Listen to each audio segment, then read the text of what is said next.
거란과의 30년 전쟁. 세훈이는 고려하면 생각나는 것 중에 하나가 전쟁이라고 했지. 아마 몽골과 전쟁이 떠올라서 그런가 본데 고려는 몽골 외에도 거란 여진과 오랫동안 전쟁을 했어. 고려가 다른 나라와 여러 번 전쟁을 한 까닭은 당시 고려를 둘러싼 국제 정세가 급변하고 있었기 때문이야. 중국의 주인이던 당나라가 멸망한 뒤 만주의 거란과 여진은 서로 중국을 차지하려고 호시탐탐 노렸어. 그런데 중국에 새로 등장한 송나라는 거란 여진을 경계하면서 고려와 손잡으려고 했지. 고려는 어느 한쪽과 일방적으로 친한 관계를 맺기보다는 상황에 따라 적절히 대처하면서 나라의 이익을 구하고자 했어. 중국의 송나라, 만주의 거란과 여진, 한반도의 고려는 삼각형의 세 꼭지점과 같았어. 그 균형이 깨졌을 때 전쟁은 일어났단다. 어떤 사람들은 우리 민족이 예로부터 남의 나라를 침략한 적은 없고 침략만 당했다면서 민족성이 나약했기 때문이라고 말하는데 그건 잘못된 생각이야. 일제시대 일본인 사학자들이 그런 주장을 하곤 했지. 나라와 나라 간의 전쟁은 예나 지금이나 예민한 국제정세 속에서 일어난단다. 자, 오늘은 고려가 거란의 침입을 어떻게 물리쳤는지 알아보자. 여기는 귀주성이야. 귀주성은 강동 육지의 하나로 수도 개경으로 가는 길목을 지키는 중요한 성이란다. 강감찬이 거란군을 물리친 귀주대첩은 이곳 귀주성 동쪽 벌판에서 벌어졌어. 귀주대첩뿐 아니라 훗날 몽군과의 전투도 이곳에서 벌어졌지.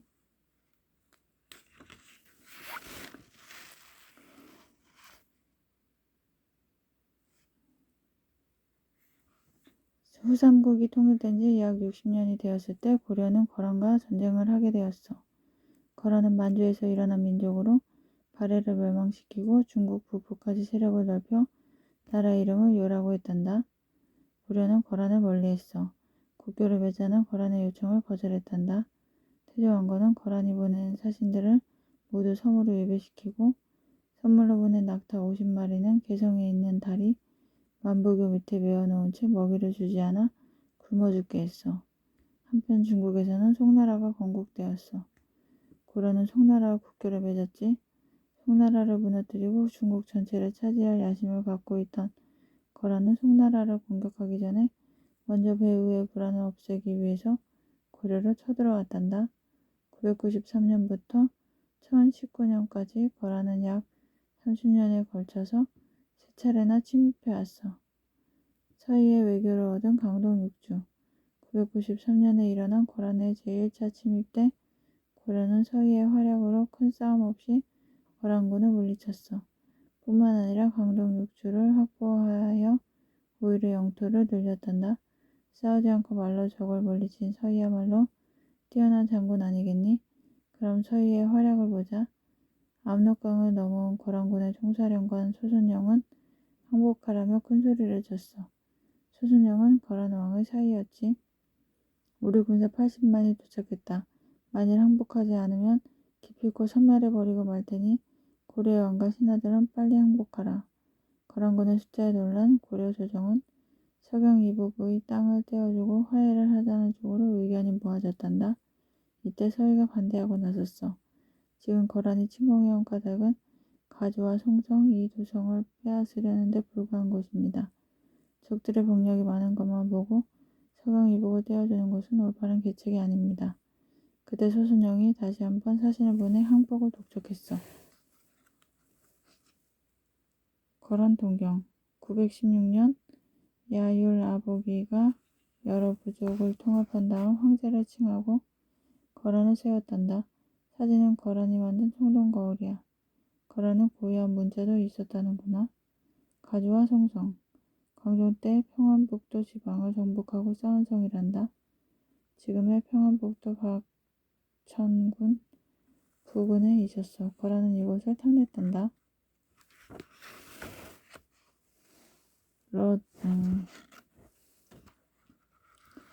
그때 소순영이 다시 한번 사신을 보내 항복을 독촉했어. 그러자 왕인 성종이 말했단다. 누구 거란 진영으로 가서 말로 적군을 물리치고 공을 세울 사람이 없는가? 서희가 일어나서 말했어. 제가 왕명을 받들겠습니다. 성종은 서희를 강가까지 배웅 나가 손을 잡고서 격려해 주었어. 서희가 거란 진영에 도착하자 수순영이 말했단다. 나는 대국의 기인이니 그대가 뜰에서 내게 절해야 하오. 신하가 임금을 대할 때 뜰 아래서 절하는 것은 예법에 있는 일이지만 양국의 대신이 만나는 자리에서 어찌 그럴 수 있겠소. 서희는 숙소로 돌아와 꼼짝도 하지 않았어. 수순영은 서희의 당당한 태도에 내심 감탄하여 동등한 자격으로 만나자고 다시 청했어. 결국 서희와 소순영은 마주 앉아 담판을 시작했단다. 먼저 소순영이 입을 열었어. 그대의 나라는 옛 신라의 땅에서 일어났고 옛 고구려의 땅은 이미 우리 영토가 되었소. 그런데 어찌하여 침범하였소? 또 우리와 국경을 맞대고 있으면서 바다 건너 송나라와 친하게 지내는 까닭은 무엇이요? 그렇지 않소. 우리나라는 고구려의 뒤를 이은 나라요. 그래서 나라 이름을 고려라 하고 평행에 도읍한 것이요. 귀국의 동경인 요양은 원래 고구려의 땅으로 우리 영토가 되어야 마땅하니 어찌 침범했다고 할 수 있겠소. 또 압록강 안팎은 원래 우리 영토인데 그 사이에 여진이 끼어들어 우리가 그곳으로 다니기란 바다보다 더 어렵소. 국교가 통하지 못하는 것은 여진 때문이요. 만일 여진을 몰아내고 성을 쌓아 길이 통하게 된다면 어찌 국교가 통하지 않겠소. 그대가 내 말을 귀국의 임금에게 전한다면 어찌 받아들이지 않으시겠소. 서희는 거란이 공격해온 의도가 고려를 송두리째 손에 넣으려는 것이 아니라 다만 고려와 송의 관계를 끊는 데 있다는 것을 간파하고 있었어.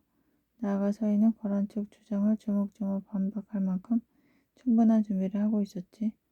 서희는 고구려의 역사는 물론이고 여진 거란 송에 둘러싸인 당시 고려의 처지와 국제관계를 아주 잘 알고 있었던 것 같다.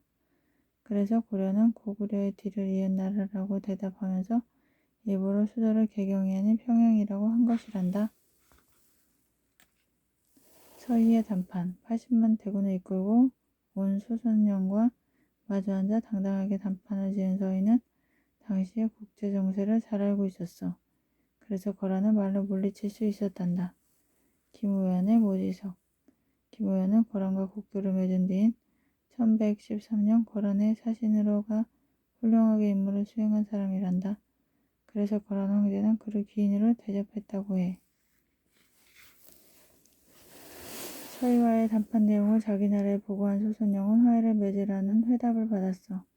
소선영은 서희에게 낙타 10마리, 말 100필, 양 1000마리, 비단 100필을 선물로 주고 돌아갔어. 그 후 거란은 압록강 서쪽에 5성을 새로 쌓아 고려로 통하는 길을 냈지. 고려는 서희로 하여금 군사를 이끌고 압록강 동쪽의 여진족을 몰아내고 홍화진, 용주, 철주, 통주, 곽주, 귀주 등 6곳의 성을 쌓게 했단다. 이것이 바로 광동육주야.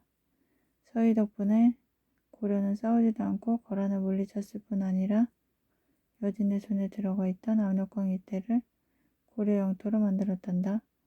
강동육주를 쌓은 지 4년 뒤인 998년 서희는 57살로 세상을 떠났어. 초과적으로 강물을 막아 이긴 홍화진 전투. 서희의 외교로 광동육주를 얻고 약속대로 거란과 국교를 맺으면서 송나라와 국교를 끊었던 고려는 10년 뒤 송나라와 다시 국교를 맺었어. 거란이 강동육주를 탐내고 있다는 것을 알았기 때문이야. 강동육주는 개경으로 통하는 길목으로 천연의 요새였어. 또 교통과 무역의 중심지였지. 이 일대는 여진, 거란, 송, 고려 간의 무역이 이루어지는 곳이기도 했거든. 거란은 강동육주를 고려에게 내준 것을 내심 후회하고 있었어. 결국 거란은 1010년 다시 쳐들어왔어. 이것이 2차 침입이야. 2차 침입 때는 현종이 수도 개경을 버리고 전라도 나주까지 피난을 가야 했어. 고려는 왕이 친히 거란을 인사하러 간다는 조건으로 강화를 맺었단다. 용주성 성벽. 용주성은 강동육주의 하나인데 귀주성과 마찬가지로 중요한 군사기지야. 고려군은 이곳에 침입해 온 거란군을 물리쳤단다.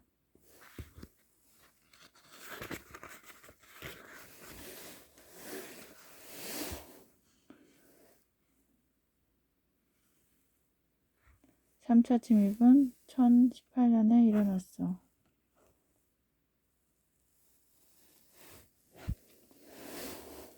소비압이 지휘하는 10만 대군이 압록강을 건넜어. 소비압은 1차 침입 때 서희와 담판을 했던 소순영의 형이야. 고려는 관감찬을 총사령관으로 삼아 거란군을 맡게 했어. 이때 고려군은 20만 8천여 명으로 거란군의 2배였고 관감찬은 71살의 백전노장이었단다. 관감찬이 소가적으로 강모를 막아 대승을 거두었다는 얘기는 세훈이 너도 알고 있지?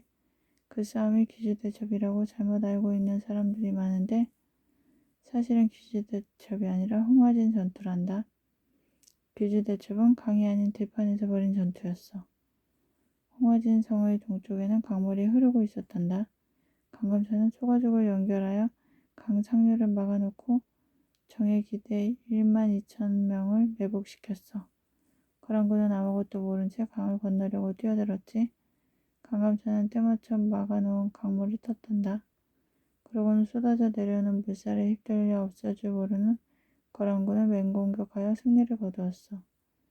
들판에서 벌어진 귀주대첩. 비록 홍화진에서 패하긴 했지만 쉽게 포기할 소비압이 아니었어. 거란군은 개경을 향해 밀어닥쳤어. 개경은 비상사태에 들어갔어. 개경 주변에 사는 백성들을 모두 성 안으로 피신시키고 곡식은 한 톨도 남기지 말고 우물을 모조리 메어버리게 했어. 적군의 식량이 될 만한 것을 남기지 않음으로써 적군을 굶주림과 필요에 지치게 하기 위해서였지. 이것을 청야 전술이라고 한단다. 더 이상 시간을 끄면 불리하다고 판단한 소배압은 철수하기 시작했어. 드디어 철수하는 거란군이 압록강 근처의 귀주에 도착했단다. 귀주는 25년 전 서희의 단판으로 얻은 광동 6주 가운데 하나야. 귀주 동쪽 벌판에서 전투가 시작되었어. 밀고 당기는 팽팽한 싸움이었지. 그때 갑자기 거센 바람이 거란군 쪽으로 몰아치기 시작했어. 고려군은 때를 놓치지라 바람을 타고 적진에 화살을 퍼부었어. 전투 결과는 고려군의 대승리였어. 거란의 10만 군사 중에 살아 돌아간 자는 수천 명에 불과했단다. 바로 이 전투를 귀주대첩이라고 해. 낙성대, 강감찬이 태어난 곳이란다. 서울시 관악구 봉천동에 있어. 강감찬이 태어났을 때 하늘에서 큰 별이 떨어졌다고 해서 낙성대라는 이름이 붙여졌단다. 이곳에는 강감찬의 사적비와 사당 3층 석탑 등이 있어. 낙성대 3층 석탑. 강감찬의 업적을 기리기 위해 고려 때 세운 탑이야. 57페이지까지 읽었습니다.